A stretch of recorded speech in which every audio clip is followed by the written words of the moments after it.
Bismillahirrahmanirrahim. Allahumma salli ala sayyidina. Alhamdulillahirabbil alamin. Wassalatu wassalamu ala asyrafil anbiya'i wal mursalin sayyidina wa maulana Muhammad wa ala alihi wa sahbihi ajma'in. Rabbi shrah li sadri wa yassir li amri wahlul 'uqdatam min lisani yafqahu qawli. Assalamualaikum warahmatullahi wabarakatuh. Sebelum meneruskan acara bagi memberkati majlis, marilah sama-sama kita membaca Ummul Kitab Al-Fatihah.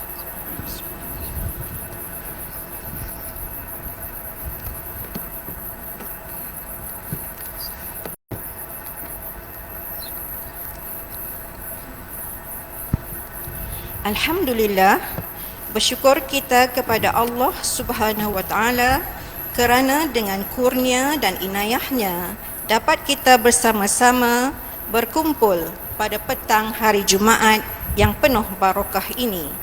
Tahniah diucapkan kepada puan-puan yang sudi meluangkan masa untuk menghadiri ceramah agama pada petang ini. Ceramah akan disampaikan oleh penceramah yang tidak asing lagi kepada kita, seorang yang murah dengan senyuman, lembut tutur kata, yang sering kita lihat di kaca TV. Namun pada hari ini kita dapat bertentang mata dengan beliau, iaitu tidak lain tidak bukan Ustazah Isfadiah binti Muhammad Dasuki. Sedikit biodata mengenai Ustazah Isfadiah. Beliau dilahirkan di Negeri Sembilan tapi sekarang menetap di Kuala Lumpur. Merupakan lulusan dari UIA dan UKM. Selain memberi ceramah, Ustazah juga memegang jawatan sebagai pengarah di Akademi Keluarga Fitrah. Mengenai tauliah pula, macam-macam tauliah lah beliau ada. Nak tahu lebih lanjut, kena tanya Ustazah sendiri. Sukacita dimaklumkan, tajuk ceramah Ustazah pada hari ini ialah Cabaran dan Peranan Muslimat Akhir Zaman.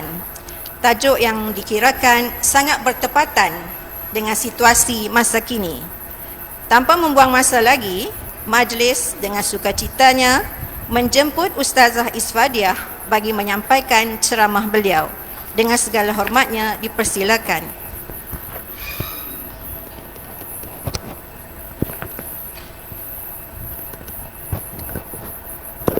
Kena pegang. Assalamualaikum warahmatullahi wabarakatuh. Alhamdulillah.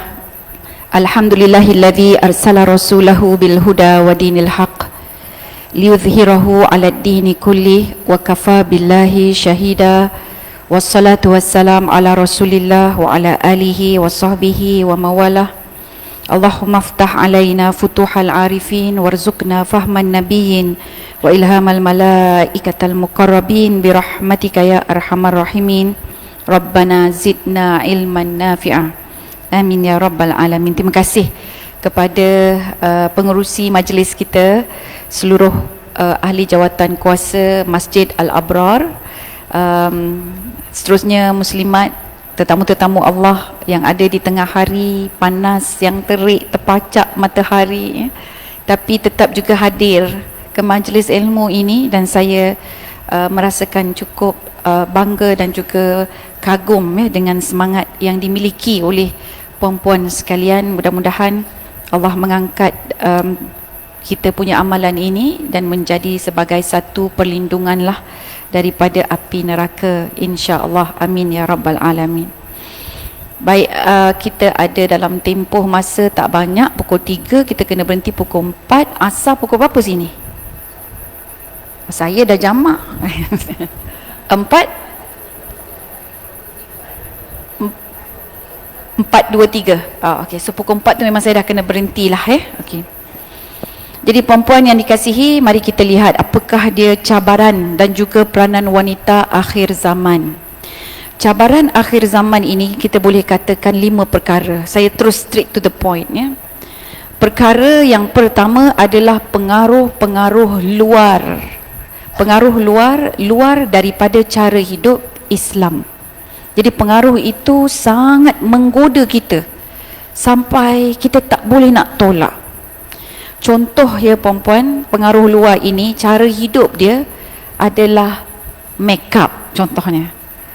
Industri kecantikan. Contoh lain makanan. Dulu kita tak kenal ramen, kita kenal Maggi, itu pun takut-takut nak makan. Sekarang ramen dah jadi kebiasaan. So pengaruh luar. Yang kedua adalah ceteknya ilmu kita, walaupun Al-Quran mukjizat yang ada akhir zaman ini di tangan, tapi ilmu kita tak sampai. Kita hanya banyak membaca Al-Quran tanpa memahami maknanya. Sangat rugi. Jadi dengan erti kata lain, kita masih buta huruf lagi atau buta ilmu. Walaupun banyak kita membaca Al-Quran, banyak kita solat, tapi solat kita 20 tahun sudah, 30 tahun sudah, 40 tahun dah solat, tak faham makna dalam solat. Jadi Mufti Meng tu pernah cakap, dia kata dia tak boleh terfikir macam mana orang Islam sembahyang tanpa mengetahui apa yang dia baca dalam solat dia. Jadi itu adalah cabaran yang kedua. Maksudnya hubungan kita dengan Allah itu terlalu longgar. Dia tidak kuat pegangan kita dengan Allah. Kenapa sembahyang? Sebab orang sembahyang.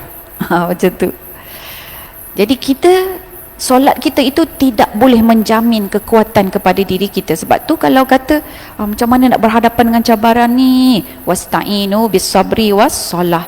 Jadi mintalah bantuan daripada Allah dengan sabar dan solat. Kita tak rasa nikmat solat tu. Kita tak rasa solat itu sebagai azimat.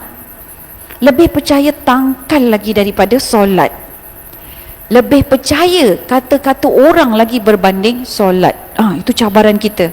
Dengan solat tidak merasakan kehebatan solat. Yang kedua, pertama tadi pengaruh luar. Kita pun tak tahu kan pengaruh luar ni, sebab dah terbiasa sangat. Dia macam normalisasi.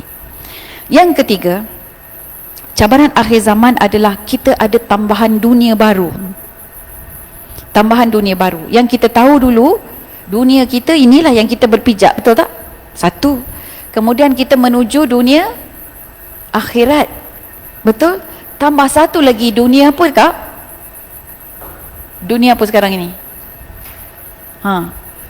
Dunia bumi, satu lagi nanti akhirat, satu lagi dunia start daripada M. Dunia maya. Ayo Ustazah sebut internet kan. Dunia tu maya. Dunia maya ni macam logam maya, tak nampak tapi ada. Dia bayang-bayang tapi real. So itu yang keberapa tu cabaran dia? Dunia maya. Dan nak pergi ke dunia maya ini, kita perlu ada pintu atau ada transport. Apa pintu dia? Handset, laptop, gadget. Itu pintu dia. Macam mana nak jaga pintu tu? Cabaran kita hari ini. Itu yang ketiga. Yang keempat, cabaran kita adalah niat kita yang tak jelas. Bukan lillah lagi, tapi linnas, li material, li nafsihi, li nafs, ya? Semua untuk diri sendiri, bukan untuk Allah lagi. Contoh, anak-anak kita pergi ke sekolah, Kak, tanyalah dia, "Dek, kenapa pergi ke sekolah ni?" Apa dia jawab? Kan mak yang suruh. Mak suruh kita pergi lah. Tahulah mak suruh, tapi agaknya kenapa pergi ke sekolah tu? Sebab nak pandai. Okey, kenapa nak pandai? Sebab nanti dapat kerja. Kenapa nak kerja? Nanti nak bagi duit mak. Kita pun diam. Sampai tak pada Allah? Tak sampai. Niat kita putus di tengah jalan. Tak sampai pada Allah. Sedangkan niat itu yang boleh membawa kita kepada keimanan yang jelas. Lepas tu dah keberapa dah tu? Yang keempat dah kan? Yang terakhir, cabaran wanita pada hari ini, wanita khususnya, tiada ilmu. Tiada ilmu perempuan. Ada ilmu, entahlah, tak tahulah macam mana nak pakai gitu. Ilmu lagi berhadapan dengan anak-anak, berdebat dengan anak-anak, berhujah dengan anak-anak, tak boleh nak jawab. Terdiam kita. Anak cakap aja, mak kita suka hati kita lah. Dah kita pun terdiam. Bukan kita nak lawan sangat. Tapi sekarang ni anak-anak dibanjiri dengan maklumat. Sebab kita hidup dalam era teknologi maklumat. Bila era teknologi maklumat tu, kita dibanjiri dengan maklumat. Cuma bagaimana kita nak tunjuk maklumat ini adalah maklumat yang benar. Maklumat ini adalah maklumat yang salah. So, itu dah berapa dah? Kita kurang ilmu kan? Tadi dengan Al-Quran dah ada masalah. Ilmu pun sama juga. Asyik-asyik jawab, entahlah. Puan-puan, saya pergi ke Mesir. Saya berjumpa dengan seorang pelajar Mesir ini yang dah di situ hampir 10 tahun. Kita minta dia ini bawa kita pergi ke tempat-tempat bersejarah. Terangkan pada kita. Sebab kita pilih pelajar kan? Pergi ke muzium tempat Mamia tu. Tanya itu, tanya ini, apa jawapan dia? Wallahu a'lam. Wallahu a'lam. Saya tak boleh terima. Sebab dah lama kat situ kan, apa yang kau buat ni? Macam tu kan. Buang masa je kalau tak tahu. Tak nak belajar. Tak nak ambil tahu dengan persekitaran. Masalah ilmu. Boleh tambah satu lagi jadi 6. Masalah wanita akhir zaman. Wanita-wanita yang bijak pula sombong. Sombong dengan ahli keluarga, dengan suami lagi lah sombong, dengan adik-beradik sombong, rasa macam dia je yang betul. Itu penyakit hati lah. Tapi penyakit hati yang dilandaskan orang kata dengan sombong. Sombong ni, kita ada 25 Rasul yang kita percaya kan? Siapakah Rasul yang ada ciri-ciri sombong? Siapa tahu? Boleh bagi nama? Siapa yang ada ciri-ciri sombong? Seorang Rasul. Nabi Musa. Sebab dengar cerita Nabi Musa kata, akulah yang tahu akulah yang tahu. Tapi kemudian Allah ajar dia, tu ada beberapa riwayat lah, ajar dia berjumpa dengan Nabi Khidir. So Allah arah dia jumpa Nabi Khidir untuk menundukkan kesombongan. Jadi sombong ni warisan para Nabi ke? Bukan. Sombong ini warisan siapa? Warisan siapa? Iblis. Terima kasih yang jawab. Saya punya ceramah macam tu kak, dia dua hala suka bertanya. Kadang-kadang ustazah tanya, ustazah jawab. Kadang-kadang ustazah tanya, paksa jemaah jawab. Betul. Jadi ini masalah 5 masalah yang ada. Cabaran kita di akhir zaman. Boleh bantu saya ulang balik nombor 1 apa? Pengaruh luar. Tu musuh-musuh luar lah. Okey. Yang kedua? Ya, Al-Quran. Tak boleh nak ambil ilmu Al-Quran. Itu tinggi sebenarnya. Tinggi. Ilmu Al-Quran tu tidak ada. Yang ketiga? Ya, dunia maya. Kita tak cukup pengetahuan, tak cukup kemahiran pasal dunia maya. Dia jadi apa orang kata, tikam kita daripada belakang pula. Yang keempat? Ya, niat yang tak jelas. Kita pun keliru, entah, tak tahu nak jadi apalah pula dekat dunia ni. Yang kelima? Ilmu. Jadi tadi ilmu Al-Quran. Yang ni ilmu yang biasa-biasa pun tak tahu. Kan? Lagi anak-anak kita, kok lelaki ke yang perempuan ke sekarang kan? Halia dengan lengkuas pun tertukar-tukar kak. Ilmu kan, kita kurang. Ilmu TikTok banyak. Baik, akhir sekali apa yang satu lagi? 6. Ya, sombong, ego, rasa diri betul sahaja. Yang ini banyaklah, senang cerita melalui pemerhatian saya dan pandangan saya, puan-puan. Masya Allah.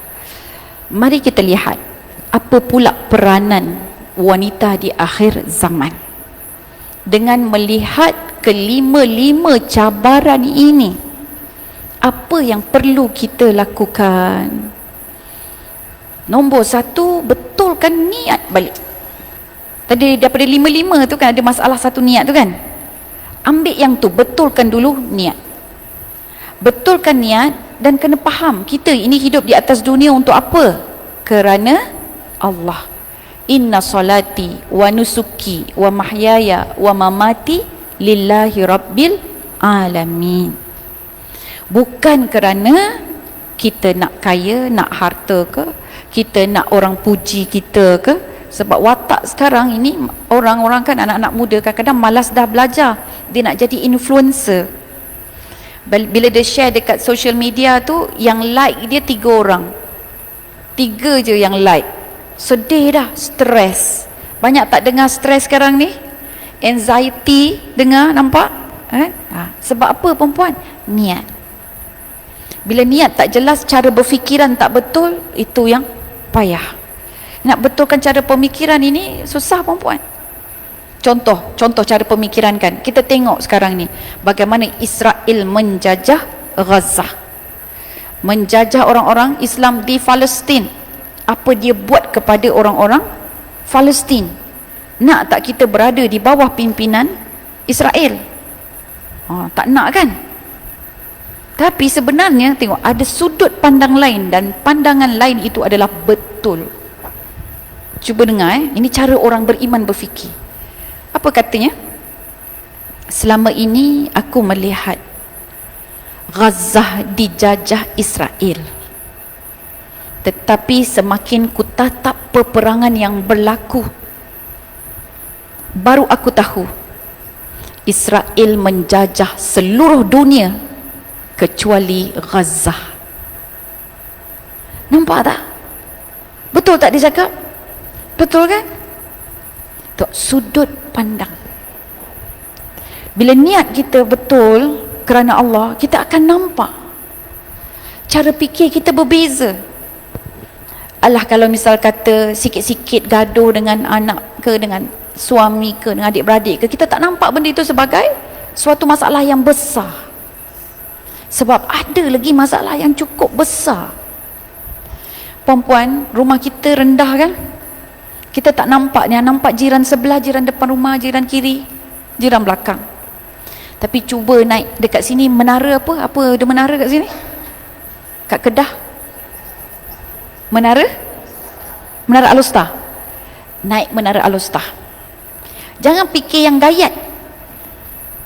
Fikir kita nak tengok sebagai seorang yang berada di tempat tinggi. Apa yang ada di bawah? Oh, kita akan lihat rumah-rumah, kita akan lihat kereta-kereta, motor-motor, kepala orang kecil-kecil kan. Lepas tu keluarkan masalah kita, perempuan. Masalah kita tu, aku punya masalah lebih besar ke, atau dunia ini lebih besar, luas? Dunia lebih besar dan luas. Kita kata, ya Allah, aku duk fikir masalah aku je. Tu tengok banyak rumah tu, mesti setiap satu rumah mempunyai masalah dia masing-masing. Kita akan jadi tenang. Tu setengah orang lah, dia healing dia cara macam tu. Setengah orang dia berendam dalam air. Berendam dalam air, alhamdulillah kita ini jadi manusia duduk dekat darat. Muhasabah. So bila kita muhasabah balik, mudah-mudahan kita sebenarnya sedang mengasah cara kita berfikir. Jadi orang yang tak nak berfikir, tak nak muhasabah ni, dia tak suka berfikir, penat dia nak bermuhasabah kan, dia suka cari masalah dengan orang lain je yang salah, perempuan. So jadi itu yang menyebabkan kita punya niat dan sudut pandang kita selalu terpesong. Jadi betul niat ya. Dan kalau nak ada akaun media sosial, ada orang nak jadi itulah, nak jadi glamour. So bila dia tak glamour, sedih, kena betulkan balik niat. Kita media sosial ni sebenarnya untuk apa? Kita ada gadget ni untuk apa sebenarnya? Ada media nak pergi ke dunia maya sangat untuk apa? Kalau niat untuk menuntut ilmu, bagus. Kemudian kalau niat kita nak belajar, nak tahu resepi-resepi, petua-petua, bagus. Lepas tu kita pun nak memilih. Kalau nak membeli, kan sekarang ni beli main picit-picit je. Jadi ada iklan-iklan yang lalu nak membeli, jangan melabur. Sekarang ni banyak yang menggunakan wajah saya, wajah Ustazah Asma Harun, wajah Datuk Ustazah Nur Hafizah Musa. Ini saya baru dapat semalam. Malam tadi dapat satu, semalam pun dapat satu, kemarin pun dapat satu. Ada orang bagi tahu. Ustazah, ini betul ke Ustazah punya? Saya maklumkan saya tidak terlibat dengan mana-mana pelaburan. Kalau pelaburan pun biar saya sendiri. Buat apa saya nak bagi dekat orang, saya nak kaya sendiri kan. Perempuan tak ada. Jadi kalau lalulah dekat dalam akaun perempuan, sama ada saya ke Ustazah Asma Harun ke, Datuk Ustazah Nur Hafizah Musa ke, mana-mana ustaz lain ke, jangan percaya. Itu je yang disimpan. Sebab apa? Niat tak betul. Niat nak kaya, niat nak multiplekan, nak menggandakan duit. Ada yang sampai 5,000 habis. Dah 5,000 habis baru dia kontak saya melalui Facebook message. Saya tak rajin sangat nak tengok message Facebook perempuan. Jadi bila sekali tengok, saya pun terus hubungi dia. Ustazah, sebab saya percaya dengan Ustazah lah saya bagi 5,000. Saya sedih perempuan. Sebab apa ya? Sebab duit dia habis kerana percaya kat kita. Saya terharu yang tu, tapi saya nak tolong macam mana? Jadi yang boleh saya cakap adalah, Kak, sebelum akak bahagi duit tu, kenapa akak tak call saya? Kenapa akak tak message saya? Kenapa selepas terjadi baru akak message saya? Entahlah Ustazah, saya pun baru terfikir. Saya tinggal duit itu je. Nampak perempuan? Sebab kita cara berfikir tu tak betul dah. Kan dia nak ikut, nak cepat, nak shortcut. Baik Jadi pertama sekali betulkan niat kita. Niat ni cukup penting. Sebab tu kita tahu Nabi SAW ingatkan kita kan, innamal a'malu bin niat. Sesungguhnya amalan itu dia perlu dengan niat, dan niat tu kena betul. Bukan setakat niat saja, niat tu kena sampai kepada Allah Ta'ala. Perempuan, kenapa datang ke majlis petang ni? Sebab nak tengok Ustazah Isfadiah. Tak betul lah tu. Okey, tak apalah letak nak tengok Ustazah Isfadiah. Ustazah Isfadiah ada masuk TV hari Rabu malam dakwah live. Okey, nak tengok juga. Tapi pandu dia. Itu ada keinginan. Tapi kemudian pandu keinginan kita, jadikan dia niat yang betul. Okey, ya Allah, aku nak tengok dia dan aku nak dengar apa yang disampaikan darimu ya Allah. Ilmu yang disampaikan itu, berilah sesuatu hidayah. Sebab bukan penyampai yang memberi hidayah, tetapi yang memberi hidayah adalah Allah. Ya Allah, melalui dia bagi mataku, hatiku celik dengan hidayahmu ya Allah. Terus doa. Niat kita tu boleh sekalikan terus dengan doa, permintaan dan permohonan kepada Allah. Ya Allah, jadikan hidayahmu itu sebagai panduan hidupku. Dan perempuan, majlis ilmu kan di taman syurga kan, dan antara tempat doa yang mustajab. Apa masalah kita kat rumah? Contohnya masalah apa? Anak tak selalu balik. Anak dah kahwin macam lupakan mak dia. Anak pentingkan diri sendiri. Anak dengan adik-beradik dia, anak dengan anak bergaduh. Tuan-puan, niat daripada rumah, ya Allah, aku datang ke majlis ilmu ni, bantulah aku untuk mencari solusi atas masalah aku ini. Adalah perbincangan-perbincangan itu yang boleh memberikan solusi atau jalan keluar kepada masalahku ini. Niat daripada rumah. langkahkan kaki dengan bismillahi tawakkaltu 'alallah wala haula wala quwata illa billah. Sampai ke masjid, masuk ke masjid dengan kaki kanan. Jangan lupa baca doa, Allahumma ftahli abwaba rahmatik. Sambung solat sunat tahiyatul masjid 2 rakaat. Lepas bagi salam, terus niat nawaitul i'tikaf fi hadzal masjid lillahi ta'ala. Guru saya yang ajar ni, dan dia dah meninggal dunia arwah. Dan dia kata apa? Cara kita bagi salam pada Allah, ini rumah Allah, bukan rumah Cik Kia. Kalau kita masuk rumah Cik Kia, boleh ke main masuk je? Tak boleh, walaupun Cik Kia itu adik kita. Kena bagi salam, kena minta izin. Macam mana kita nak masuk rumah Allah main terjah je? Tak, kena bagi salam. Tapi salam kita takkan Assalamualaikum ya Allah.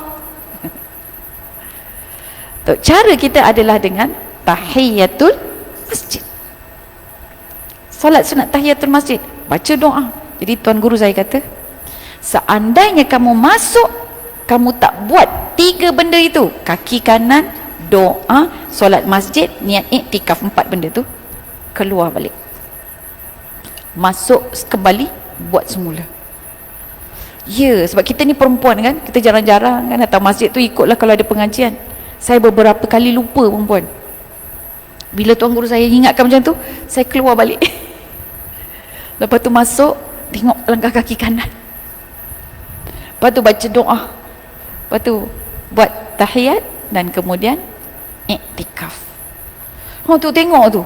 Sebab nak train, nak latih jiwa kita. Bila kita buat sesuatu tu, kena kerana Allah dan ikut apa yang Allah suka, bukan ikut apa yang kita suka. Masya Allah, semisal semudah macam tu kan, kadang-kadang kita pun terlupa. Dalam Islam ada dah, pergi toilet pun ada cara kaedah dia. Kita je yang tak ikut kan. Jadi kalau kita tak ikut, anak-anak kita ikut lagi tak kat perempuan? Tak ada. Anak-anak kita lebih teruk sikit lah daripada kita, atau lebih kurang, dia kurang daripada kita. Kalau kita markah daripada 10, kita buat 8, anak kita jadi 4. Dia kurang. Melainkan kalau Allah pilih anak kita itu untuk menjadi orang yang faqih, orang yang lebih takut kepada Allah. Tapi bagaimana pun anak tu mesti ada pencetusnya. Contoh, ibu kurang tahu, ibu banyak tanya pada anak, ni bacaan Al-Quran ni bunyi dia macam mana, mak tak tahu. Ataupun abang boleh ajar mak Asmaul Husna, mak tak hafal Asmaul Husna, abang baca pelan-pelan, mak nak ikut. Yang ini perempuan akan lihat anak-anak kita boleh jadi 2 atau 3 kali ganda lebih hebat dari kita. Sebab kita dah angkat martabat anak tu paling low lah, paling rendah niat dia. Dia kata, aku belajar ni sebab aku nak tolong mak, aku belajar ni sebab aku nak selamatkan mak, nak selamatkan ayah. Dia akan ada niat dan juga semangat yang baru. Tapi kalau tanya, tolong ajar mak Asmaul Husna, kita tak ingat lah mak. Apa orang nak tak ingat, mak dia tua, tak apa, tak ingat. Kau muda-muda tak ingat. Minta lah maaf apa. Kita pun tak pernah tanya lepas tu kan. Jadi anak-anak dia tidak minat dah. Sebab buat sikit kena kecam, buat sikit kena kecam, lala dia tinggal benda tu. Jadi sekali lagi niat. Dan satu niat ini yang boleh memandu kita kepada kelima-lima masalah tu tadi tau. Niat kita betul, kita datang ke masjid, kita dapat ilmu. Jadi bila dapat ilmu ini perempuan, pengaruh-pengaruh luar pun tak boleh nak goncang kita. Kemudian apa lagi yang masalah yang kita sebut tadi, pengaruh luar. Lepas tu ada perasaan sombong kan. Lepas tu baca Al-Quran tak tahu, tapi sebab kita nak mencari ilmu. Tapi Masalah atau penyakit orang yang ada ilmu adalah sombong. Penyakit orang yang berilmu adalah sombong. Jadi bila dia sombong puan-puan, dia sebenarnya telah menjatuhkan diri dia, menghina diri dia sendiri. Tengok bagaimana iblis, dia sombongkan dengan Allah. Bila Allah suruh iblis sujud tu maksudnya hormatlah, respect, iktiraf Nabi Adam sebagai khalifah Allah, sebagai pengganti Allah di atas muka bumi. Dia tak nak, sebab apa? Dia sombong. Allah, apa aku nak respect kat dia? Dia ni dibuat dari tanah, entah apa-apa tanah tu. Aku pula dijadikan daripada api. Dia sangka api dengan tanah, api lebih baik. Jadi bila benda itu berlaku, maka dia jadi hina. Itulah kita perempuan. Kadang-kadang ada isteri-isteri yang nak datang ke masjid, suami tak bagi. Ada kesian. Saya daripada dulu saya dengar, Ustazah, saya ni datang ke masjid, suami saya tak bagi, Ustazah. Saya curi-curi datang ke masjid ni, Ustazah.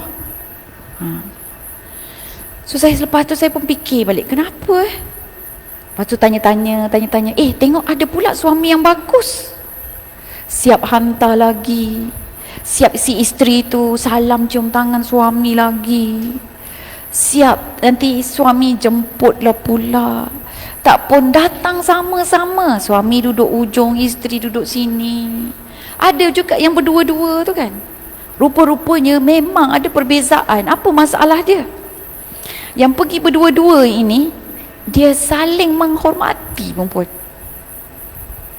Untung saya dapat abang-abang nak hantar saya pergi masjid. Macam tu.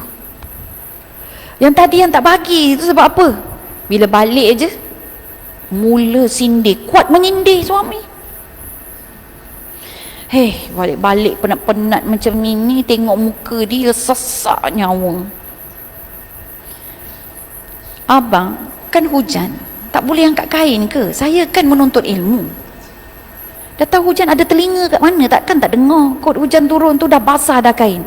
Nak harapkan dia dekat rumah pun tak jadi, nak pergi masjid pun sampai kiamat tidak. Agak-agak dia terus tersedar ke? Dia terus rasa macam, ya Allah, aku telah melakukan dosa ke? Ataupun dia malas, tengok kita malas pergi masjid. Perempuan fikir sendiri. Jadi maksudnya sebab kita tambah sombong. Perempuan setiap kali pergi majlis ilmu, saya sarankan perempuan balik, mana yang ada suami tu, salam cium tangan dia. Boleh ke tak boleh? Ya Allah, bagusnya ramai isteri yang baik ni. Dah biasa buat lah kot So kalau macam tu saya balik sebab dah tahu semua. Masya Allah, bagus. Tahniah. Sebab memang kita kena macam tu. Lagi kita belajar, lagi sepatutnya kita tunduk, kita patuh, kita mesra dengan suami kita. Barulah dia pun tengok, kenapa si Jah ni jadi macam ni, dulu tak macam tu. Jah ni bila balik senyum-senyum aja dengan aku. Jah ni kalau balik tu alah cakap sikit gelak-gelak pun tepuk aku. Kenapa dia jadi macam ni? Dia pun teringat, semenjak dia menjak pergi ke Masjid Al-Abrar ni lah. Dalam hati dia akan tercuit, apa ya yang ada dekat Masjid Al-Abrar tu? Apa yang ada? Dia asalnya tak suka pergi masjid, perempuan, akan jadi penunggu masjid. Dia akan datang ke masjid. Santunilah mereka dengan santunan Islam. Contoh ya perempuan, macam sekarang ni kita tengok, kita marah sangat dengan Israel, betul tak? Kita marah sangat dengan Israel kan? Cara kita nak express kita punya kemarahan pun kena ikut adab Islam, bukan perasaan. Ada gambar yang hantu satu tu kan Presiden Israel tu perempuan, hell, go to hell. Gambar dia dicoring-coring. Kalau Nabi ada sebelah kita, dia bagi ke tak bagi? Nabi nampak kita buat macam tu, Nabi suka ke tak suka perempuan? tak suka. Nabi nampak jenazah non-Muslim lalu, jenazah Yahudi lalu, apa dia buat? Dia berdiri, dia bangun. Bukan kita nak dokong sangat dia, tidak. Tapi bila kita nak marah pun, marah mengikut apa yang Allah suruh. Marah itu jadi ibadah. Kita kesuntukan masa, betul tak? Amal ibadah kita belum tentu Allah terima. Tapi setiap sesuatu yang kita buat mesti kena pastikan nilai dia nilai ibadah ataupun tidak. Nak boykot, kita boykot betul-betul puan-puan. Oh, malam tadi best. Saya dengan staf saya, kita orang makan malam dekat satu RNR. Punya RNR tu ada Starbucks. Starbucks dia clearly dia bagi tahu dia stand with Israel. Kosong. Itu baru betul marah yang betul, dengan tindakan senyap kita buat. Tapi kalau kita mencoreng-coreng, kita tak tahu kalau Allah terbalikkan tuan-puan, doa puan-puan semua Allah terima, Allah angkat. Entah-entah Netanyahu tu masuk Islam, mana kita tahu? Betul tak? Sekarang ini, di saat ini memang kita nampak dia itu lebih teruk daripada setan, tetapi kita tak tahu pengakhiran dia. Cuma terus doakan. Dan sebab kita adab, kalau kita letak diri kita di tempat dia, kita pun tak mahu kan. Tapi kalau dia dihadapkan dengan hukuman, of course dia kena pancung. Ada satu masa dalam hukuman ini, sewaktu dihukum, ada seorang lelaki berzina, dia kena rejam. Jadi sewaktu sahabat ambil batu tu, sahabat rejam dia sambil maki, laknat engkau penjenayah, penzina. Nah ni, kenakan. Nabi terus halang dia. Nabi kata, hukum yang diterima itu sudah lebih daripada apa yang engkau ucapkan. Hukum itu lebih mulia. Dan entah dengan dia punya keredaan menerima hukum itu, dia akan masuk syurga. Jadi Nabi pesan pada kita kan, innama bu'iftu li utammima makarimal akhlak. Akhlak. Sebab tu saya tengok kan perempuan Qassam ni, Qassam tu tentera Hamas. Bila dia menawan tawanan-tawanan perang kan, dia layan dengan baik. Sedangkan sekarang kita kata, come on, dah 1400 tahun yang lalu Nabi je yang layan tawanan baik. Tengok apa yang orang Israel buat dengan penduduk Gaza. Itu bukan perang, itu memang pembunuhan. Sebab yang dia pergi serang adalah rakyat biasa yang tidak ada senjata. Tapi yang Hamas Qassam ni, dia memang mencari kubu-kubu, dia cari pusat-pusat ketenteraan dia. Ni saya kata, ya Allah, dia boleh bertahan untuk berpegang kepada adab dalam peperangan. Sebab dia tahu dia berperang bukan kerana nak balas dendam, tapi berperang kerana Allah. Walaupun harga yang dia terpaksa tanggung itu adalah cukup mahal. Pengorbanan hampir sekarang ini 8,000, dia dah 7,000 dah ni, 7,000 yang mati. InsyaAllah kita doakan mereka semua syahid. Jadi perempuan, adab. Tadi yang pertama niat kan, yang kedua go for adab. Apa adab kita dengan orang? Ini ke yang patut aku buat? Adab dengan suami ni contohnya lah yang paling kita menyampah sangat dengan perangai dia. Dulu sayang, dulu cinta, sekarang dah tua-tua tu contoh lah kan. Dia tu satu training ground, latihan untuk kita, supaya kita pandai jaga, latih emosi kita perempuan. Jadi kita melayan dia bukan kerana dia, kita menghormati dia bukan kerana dia, kita menyantuni dia bukan kerana dia, tapi kerana siapa? Allah. Minta maaf lah Ustazah, suami saya ini Daripada dulu sampai sekarang, kalau keluar kata-kata dia yang memang asyik nak memaki, mencarut je. Saya langsung lah, lepas daripada tu saya pun sama juga Ustazah, saya maki, mencarut juga. Maki, mencarut ni macam najis kan? Bolehkah najis dicuci dengan najis? Tak boleh. Najis hanya dicuci dengan air yang bersih, baru bersih tempat tu. Habis tu Ustazah, kita ni macam orang yang lemah. Habis mencarut tu orang kuat lah. Boleh je, tak semestinya kena lemah lembut pun buat. Cakap aja, abang stop, tak bagus bang. Saya pandang abang dengan penuh penghormatan, tapi perkataan abang itu membuatkan abang hina, bukan saja di mata saya, takut di mata Allah. Boleh tak cakap macam tu? Boleh.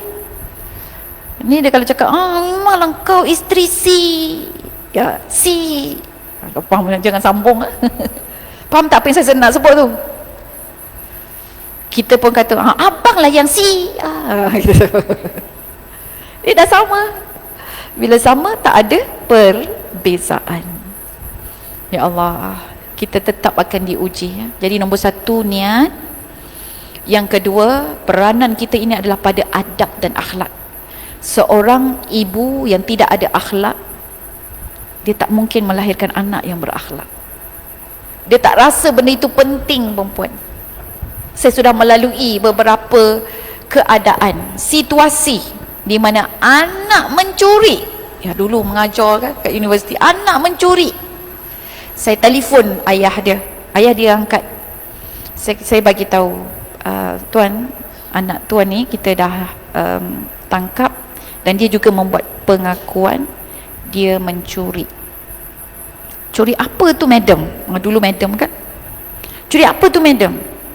Dia curi handphone kawan dia, kemudian dia pergi pas kepada kawan dia yang di luar. Di kawan dia di luar tu sudah jual. Dan dia kata duit dia itu dia dah guna. Jadi kita boleh bincang ke tuan? Datang untuk bincang macam mana nak buat ganti rugi. Tak apalah madam. Madam tulis saja berapa ganti rugi, nanti saya bank in. Cuma saya nak tanya, anak saya ni CGPA dia berapa? Perempuan tahu tak CGPA apa? Markah dalam pelajaran akademik. Saya semua dah ada dalam file sebelum saya call mak ayah. Saya kata ada. Berapa CGPA dia? 2.8. Okey madam, 2.8 lulus atau gagal? Saya kata lulus, tapi rendah lah. Madam hanya boleh kontak saya kalau anak saya kena buang sebab gagal akademik. Perempuan nampak tak? Saya tersandar, saya kata macam ni mentaliti ayah, macam ni mentaliti seorang mak. Mak pun tak cakap apa-apa, ayah jadi bela macam tu. Maksudnya kalau hal-hal macam tu benda kecil je, aku boleh ganti dengan duit lah. Tapi yang penting anak aku ni mesti cemerlang, belajar tu mesti dapat A SPM-nya, macam tu seolahnya gitu. Jadi hari ini antara akademik dengan akhlak lebih penting, tuan-puan. Anak saya ada yang dapat SPM hanya 5A. Waktu tu saya sibuk lah, meeting apa semua kan, waktu meeting, jadi saya tak dapat temankan dia untuk pergi ambil keputusan SPM. Lepas dia ambil keputusan SPM tu, dia pun telefon saya, Umi, I am so sorry Umi, saya minta maaf Umi, saya hanya dapat 5A je untuk SPM ni. Saya terus cakap dengan dia, anak Umi, jangan risau, Umi bukan pandang akademik. Sekarang dan hari ini Umi akan bagi grade dekat awak. Awak tolong Umi tengokkan adik, masakkan untuk adik sewaktu Umi tak ada. Umi bagi awak A. Bila Umi balik, awak sambut Umi di depan pintu, Umi bagi awak A. Awaklah yang selalu menggantikan Umi, menasihati adik-adik. Waktu adik-adik perlukan Umi, awak yang jadi ganti Umi. Umi bagi A ke awak. Terus menangis. Saya kata, don't worry, academic is nothing. Tapi yang everything adalah akhlak. Itu yang Umi pandang. Perempuan happy dia. Masuk universiti, dah keluar dari universiti, dah kahwin dah pun dia. Kita duk sibuk dengan akhlak tak ada. Banyak, je banyak. Tapi akhlak tak ada, adab tak ada, etika tak ada, sehingga anak-anak ini ada akaun media sosial, dia nak praktiskan adab pun tak tahu. Adab di media sosial sama je, adab berjiran, adab dengan kawan-kawan, hilang. Tiba-tiba masuk media sosial, hilang. Yang dia sibuk apa? Yang lelaki pun sibuk pakai gincu dekat TikTok. Itu yang lalu dekat FYP saya lah. Akak ada TikTok tak? Ada juga, alhamdulillah. Kita kena serang TikTok, Kak, supaya ramai yang mencintai ilmu-ilmu ni, yang majlis-majlis ilmu ni, bila dia masuk TikTok, di TikTok pun jadi baik. Kita kena tukar persekitaran itu, kena bantu anak kita. Anak-anak kita dia lari je daripada Facebook, dia lari ke Instagram. Mak-mak masuk Instagram dia lari pula ke TikTok. Tak apa, mak-mak masuk je TikTok. Sekarang macam-macam yang ada. Jadi kita kena jadi sebahagian daripada kehidupan anak-anak dengan menunjukkan adab. Sekali lagi, etika. Selagi adab. Yang ketiga, perempuan, betul-betul jadikan Al-Quran ini sebagai kita punya agenda utama. Macam mana nak jadikan agenda utama ni? Kita tadarus dengan anak-anak, dengan ahli keluarga, dengan kawan jangan lebih. Anak-anak tak buat langsung, kan? Patut masjid ni dah ajar dah buat tadarus, ya, walaupun bukan bulan Ramadan, tapi kita tak buat pula di kalangan ahli keluarga. Macam tu rugi. Ya, patutnya kita letak tadarus bersama dengan ahli keluarga setiap sebulan satu. Jadi anak-anak kita, menantu kita, cucu kita, perempuan, insya-Allah. Saya punya ibu mentua, dia tak pandai membaca, tak pandai menulis, perempuan. Buta huruf. Tetapi Masya Allah, dia ini jenis orang yang adab dia tinggi. Orang yang adab tinggi, dia punya kepedulian dia cukup sensitif. Perubahan riak muka, cara kita senyum, diamnya kita, dia akan baca. Anak dia ada 12 orang.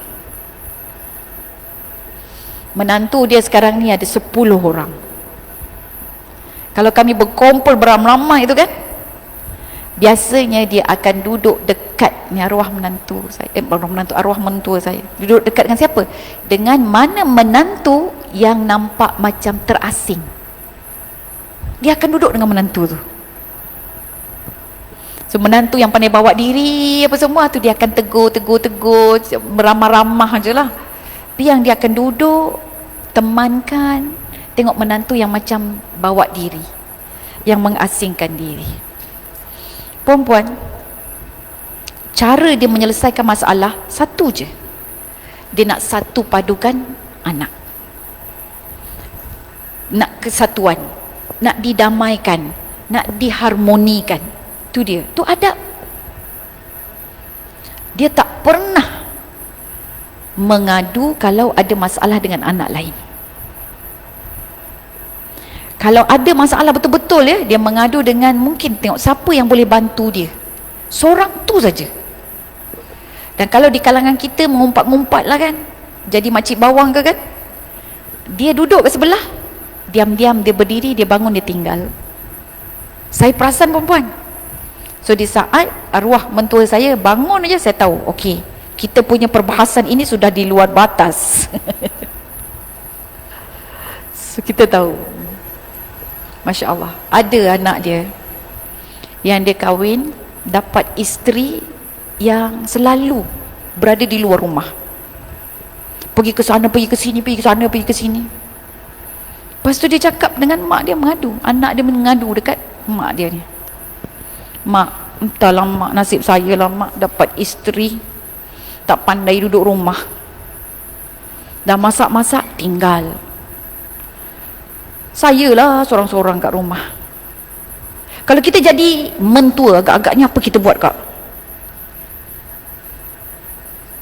Kesiannya anak aku, kena tinggal lah dia. Kalau macam ni buat apa kahwin je yang lain, contoh. Ataupun dia kata kesiannya lah anak aku, ada bini macam tak ada bini. Panggil tu menantu mak, biar mak cakap sikit. Tapi tak, perempuan, apa dia kata? Biarlah, dia sedang diperlukan oleh masyarakat. Nampak? Jadi anak dia yang mendengar tu baru nampak, masyarakat perlukan khidmat dia, masyarakat perlukan tenaga dia. Berubah terus pandangan. Sebab ibu yang celik, walaupun buta huruf, akhlak. Ada lagi anak dia kan ramai, mengadu, mak, nasib saya lah mak, dah kahwin baru tahu isteri banyak penyakit. Sakit perut, sakit kepala, sakit itu, sakit dada, semua sakit. Tak pernahnya masak. Minta maaf mak, tak bagi duit dekat mak setiap bulan. Kita bercita-cita ni dah bekerja nak bagi mak duit, tapi tak dapat bagi mak. Mak dia kata tak apa. Rumah saya tak berasap mak, dapur tu tak berasap. Duit habis beli lauk je. Betul lah, lauk yang dah siap dekat kedai dengan lauk masak kan berbeza. Mahal lagi lauk yang dimasak kat luar tu kan. Perempuan, apa mak mentua saya cakap? Saya nak test ya, siapa mentua kat sini? Angkat tangan mentua. Time ni lah tak nak mengaku kan. Saya pun mentua pun. Siapa mentua kat sini? Angkat tangan. Okay. Oh, semua mentua, patutlah. Semua dah jadi mentua, ingatkan remaja lagi. Baik, perempuan, saya ambil ayat ibu mentua saya separuh, perempuan sambung boleh tak? Kita nak tengok lulus tak mentua-mentua ni. Kita test ya. Baik, mentua saya pun jawab dengan anak lelaki dia tau. Anak lelaki dia, kita anak lelaki sayang ni kan. Apa dia kata? Dah kalau dia tak boleh masak, sambung, Masya Allah. Tepuk kawan sebelah, tahniah, ini menantu yang baik ni. Menantu lah, mentua yang baik. Betul perempuan, itu yang dikatakan oleh mentua saya. Dah kalau dia tak boleh masak, kau lah yang masak. Tak ada dia cakap, siapa yang nak sangat kahwin dengan bini tu, itu pilihan siapa tu, biasa. Tak ada perempuan. Tak pernah dia kata macam tu. Ataupun dia kata, Mak nasihatkan, apa lemah semangat sikit, lembik. Betul, ni budak-budak sekarang memang macam tu, lembik sangat, kau salah pilih dah. Dia kata, tak ada perempuan. Dia akan berusaha untuk menyatukan. Itulah ibu mentua saya. Bila anak-anak dia hulur hadiah ke, atau duit ke, gelang ke, apa-apa hadiah, dia pegang tu, dia akan tanya, siapa yang hulur tu? Contohlah menantu saya ni dipanggil Alung anak sulung. Alung ada ke ni bagi mak ni? Alung punya macam mana? Saya akan sedih rasa macam, ya Allah, dia fikir saya lebih, dia fikir pasal anak-anak dia lebih. 2-3 kali nanti, Long bawa balik sikit ya, separuh, nak separuh, mak separuh, awak separuh. Ya Allah, mak tak payah mak, dekat rumah saya ada lagi banyak. Sampai bisik, kena bisik macam tu. Kadang bawa air zam-zam contoh kan, setengah orang, banyak orang, semua orang, bila kita bagi, oh terima kasih. Tapi mak mentua saya, Long ini 1 botol bagi kat mak ni, Along punya macam mana? Kita paruh ya, separuh ya. Ya Allah, mak saya setahun 3 kali pergi umrah mak, saya akan bawa balik air zam-zam. Tapi perempuan itulah sikap dia. Dan kalau salam kan, nak balik tu, dia yang akan cakap dulu, mak minta maaf ya Long kalau mak salah. Ya Allah. So dalam hidup saya dah nampak mentua yang macam mana saya nak jadi. Saat ni memang rasa rindu sangat perempuan, sebab kebaikan dia kan, dia mendamaikan, dan daripada kata-kata dia, dia boleh memporak-perandakan rumah tangga anak, dan dia boleh menyatukan anak-anak. Akhlak yang cukup besar, Masya Allah. Waktu dia meninggal dunia, kami anak beranak ni boleh ada kekuatan, tak rasa beban puan-puan, semua baca Al-Quran, khatam Al-Quran malam tu untuk mak. Saya baca satu juzuk, saya tak rasa benda itu susah. Dan masa dimandikan, semua anak-anak dia mandikan, baik lelaki baik perempuan. Yang lelaki ambil bahagian depan, yang perempuan ambil bahagian bawah. Kita nampak anak-anak dia kan, bila anak-anak mandikan ni perempuan, paip getah tu dah sampai dah, air tu dah kena pada mak. Seorang anak tak ada air, tak nak air tu terus kena pada badan mak, walaupun ada kain dia. Seorang anak lagi tak ada lagi, supaya air itu menyentuh tubuh mak dalam keadaan lunak dan lembut. Allah takdirkan dia dengan santunan ya yang paling baik. Masya Allah, sebab akhlak. Jadi cabaran untuk akhir zaman ini perempuan, kita boleh atasi dengan dua benda ni. Pertama niat, dan yang kedua akhlak yang baik. Tapi nak berjuang untuk mendapatkan akhlak yang baik ini sangatlah susah. Sebab kita ada pengaruh-pengaruh terikut dengan orang luar, rasa nak membalas kan, rasa nak balas dendam, hasad dengkinya lagi kan. Biasa kalau nak akhlak yang baik ini perempuan, kita kena fikir, kalau Nabi ada sebelah aku, apa yang akan aku lakukan, apa yang aku perlu buat. Jadi dia akan keluar benda-benda yang macam sesuatu yang luar biasa perempuan. Oh, Nabi suruh maafkan, dia akan macam tu. Lepas tu hati kita yang akan cakap, oh nak maafkan, susah ni nak maafkan. So jadi tambah cabaran yang ketujuh. Siapakah cabaran sebenar untuk kita buat baik ini tuan-puan?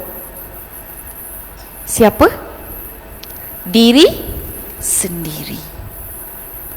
Jadi cabaran akhir zaman yang sebenar-benarnya adalah diri sendiri. Sebab kita tidak ataupun susah untuk berubah. Masya Allah. Jadi perempuan, saya ambil sedikit bicara Al-Quran tentang wanita ni. Al-Quran dia banyak cerita pasal wanita-wanita, sampai kan dia ada 3 kelompok wanita. Kita boleh ada satu kajian ini dibuat di universiti, salah satu universiti di Indonesia. Jadi dia tengok apakah bicara Al-Quran tentang wanita. Rupa-rupanya Al-Quran ini membicara 3 kelompok. Okey, kelompok yang pertama adalah kelompok yang masih bujang, belum menikah. Kelompok yang kedua, isteri. Kelompok yang ketiga, ibu. Jadi yang bujang, yang isteri, yang jadi ibu. Daripada 3 ini yang banyak disebut oleh Al-Quran, puan-puan tolong sebut agaknya yang mana? Yang bujang, yang isteri atau yang ibu? Isteri. Masya Allah, dah tahu dah ni, saya boleh balik ya. Betul, isteri 54%. Kisah tentang isteri 54%. Kisah-kisah, cerita-cerita tentang ibu 27%, lebih kurang. Dan yang belum menikah adalah dalam lebih kurang 19%. Jadi banyak isteri. Dan daripada isteri ini pula dia jadi 2 kelompok. Ada isteri yang bersifat pejuang, contohnya Asiyah. Dia berjuang walaupun suami dia liat, suami dia zalim, Suami dia pula mengaku Tuhan, tapi hidup dia sentiasa berjuang. Dia berjuang, dia tetap tak ikut suami dia, tetapi dia tetap berada di kebenaran, pada keimanan, pada kebenaran. Yang kedua adalah isteri-isteri yang mengkhianati. Isteri yang mengkhianati sebagaimana isteri kepada Nabi Nuh, sebagaimana isteri kepada Nabi Lut. Jadi sekarang ni kita boleh pilih lah, kita nak jadi pejuang atau kita nak jadi pengkhianat. Dan berjuang ni tak semestinya ya perempuan berkahwin dengan dia. Sebab ada masa dan tikanya, kalau perlu bercerai, bersedialah untuk bercerai. Tapi bukan saya galakkan untuk bercerai ya. Ini sebab apa? Sebab suami dah main kayu tiga. Dah main kayu tiga, dah berzina pula dengan perempuan tu. Dah berzina dengan perempuan tu, dia hubungi saya. Saya kata, puan, kalau suami pun dah berzina, saya minta maaf ya puan, elok puan minta cerai, saya kata. Waktu tu saya terfikir, macam mana dia boleh hidup dengan seorang yang melakukan maksiat kepada Allah. Yang kedua adalah, saya takut penyakit. Perempuan, dia call saya lepas tu, dia kata, Ustazah, suami saya dah bertaubat, junjung Al-Quran. Saya terus gelak. Orang yang junjung Al-Quran bertaubat, katanya tak nak buat, itulah penipu paling besar. Kalau dia jujur, tak perlu nak junjung Al-Quran. Kenapa dia berselindung di balik Al-Quran? Saya kata gitulah. Tak Ustazah, dia dah bersedia dah. Okey, saya kata tak apa, kalau macam tu baguslah, saya kata. 3 tahun selepas itu dia call balik, Ustazah ingat tak saya yang ada call Ustazah, saya ada masalah begini.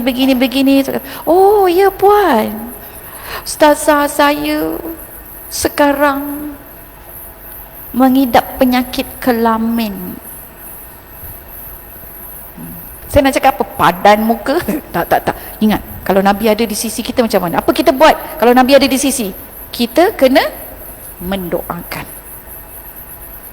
pujuk dia, bagi motivasi, bagi semangat. So, berjuang. So, sebagai isteri yang taat, perlukan perjuangan kan? Jadi nak jadi isteri pejuang ataupun isteri pengkhianat. Na'udzubillah min zalik. Jadi Masya Allah perempuan, masa dah habis dah. Jadi saya nak menyimpulkan, apabila kita menyebut tentang cabaran dan juga peranan wanita, Masya Allah peranan wanita ini sangat indah. Kalian betulkan niat, kalian betulkan akhlak. Jadi segala apa yang berlaku, kita mampu untuk tangani. Pegang pada itu, sebab akhlak yang baik datang daripada Al-Quran, kan? Kana khuluquhu Al-Quran, akhlak Rasulullah itu adalah Al-Quran. So caranya saya dah bagi tahu dah tadi.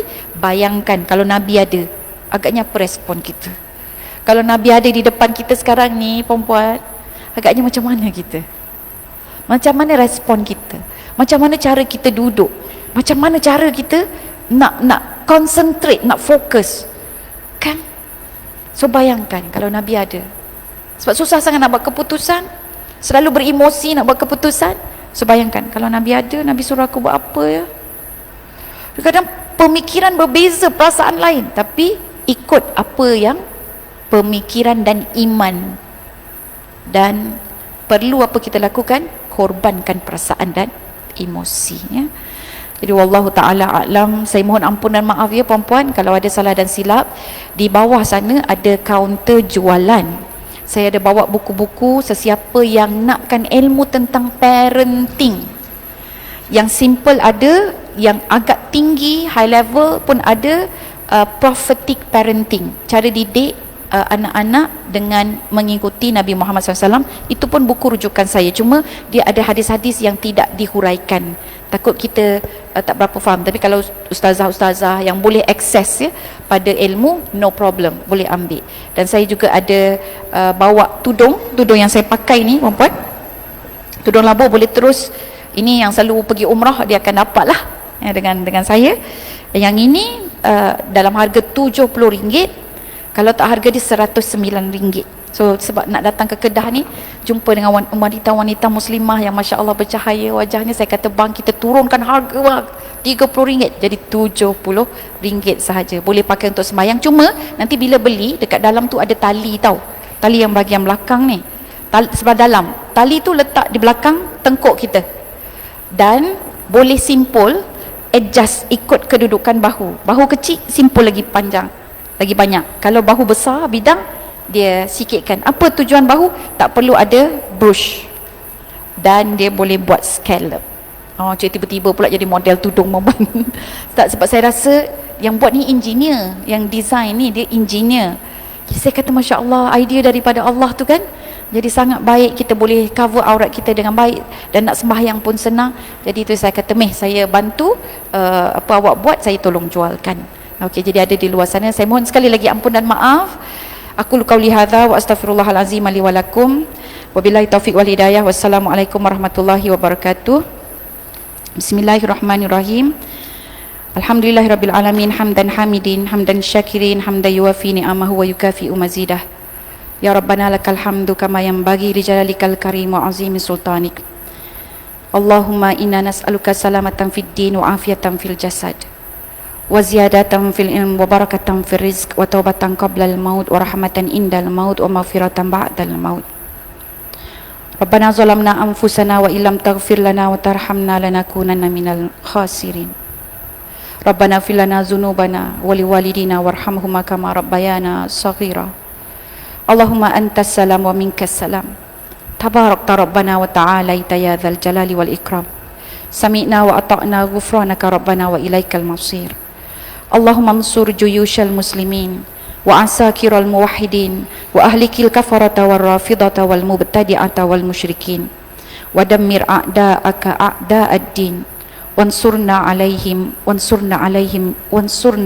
ya rabbal alamin. Allahumma shattit syamlahum wa mazziq jam'ahum wa qallil adadahum wa zalzil aqdamahum wa anzil azaban aliman alaihim biqudratika ya rabbal alamin. Rabbana ya Rabbana, Rabbana fansurna alal qaumil kafirin. Rabbana ighfir lana dhunubana wa tawaffana muslimin. Wa sallallahu ala sayyidina wa maulana Muhammad wa ala alihi wa sahbihi ajma'in. Subhana rabbika rabbil izzati amma yasifun. Wa salamun alal mursalin. Walhamdulillahi rabbil alamin. Taqabbalallahu minkum. Alhamdulillah. Terima kasih diucapkan kepada Ustazah di atas ceramah yang telah disampaikan sebentar tadi. Juga syabas kepada tuan-tuan dan puan-puan di atas kesabaran dan perhatian yang telah diberikan sepanjang berlangsungnya sesi ceramah sebentar tadi. Semoga kita dapat beramal dengan ilmu 7 cabaran dan 3 peranan wanita tadi yang telah disampaikan, dan dapat juga berpesan-pesan kepada mereka yang tidak berkesempatan hadir pada hari ini. Bagi melengkapkan acara pada petang ini, majlis dengan ini menjemput Ketua Muslimat Masjid Al-Abrar, Puan Hajah Khalijah binti Ahmad, untuk menyampaikan sedikit cenderahati sebagai tanda terima kasih. Dipersilakan. Satu kat gambar.